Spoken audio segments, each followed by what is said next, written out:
comes the, here comes the, y'all don't really want it like that. Here comes the, here comes the, here comes the, y'all don't really want it like that. Here comes the, here comes the, here comes the, y'all don't really want it like that. Watch how much evil, which we call it crime, watch how much crime picks up if you take away our game. Why do you think that would happen? There's nothing else to do, Sal.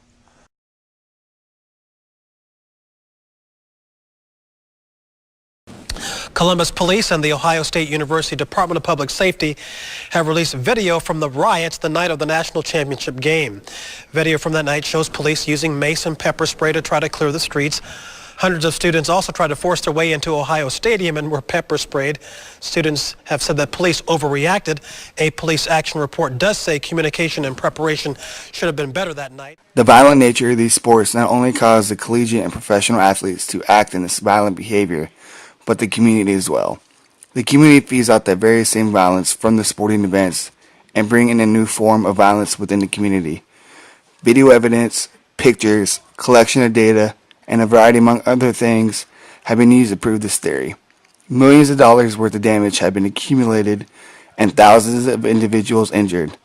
This all deters from what the professional leagues initially want to provide, a safe environment for the sport. The human values can simply be deferred by a simple attendance of a football event or a boxing match, where an individual can take it out of context and use that same violence within the community.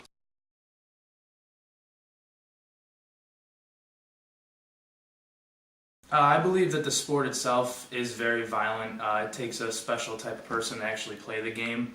As you know, or as many people do not know, in hockey, checking is legal as well as fighting.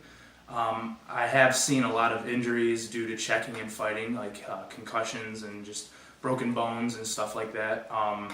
But I don't believe that outside of hockey it makes you a violent person.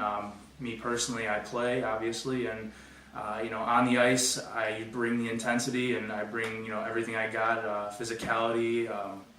But outside of the ice rink, I'm a gentleman. I try to conduct myself with, respect to everybody.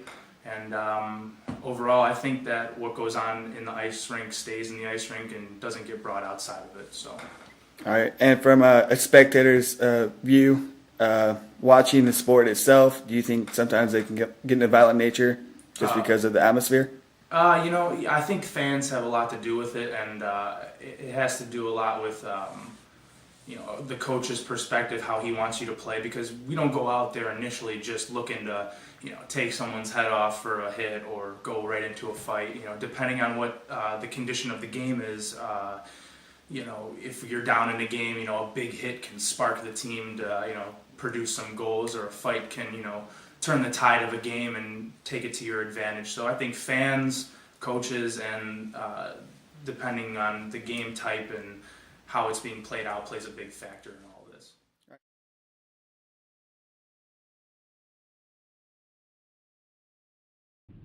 High school football accounts for 47% of all reported sports concussions, with 33% of concussions occurring during practice. After football, ice hockey, and soccer pose as the most significant head health risks. At least 25% of concussion sufferers fail to get assessed by medical personnel.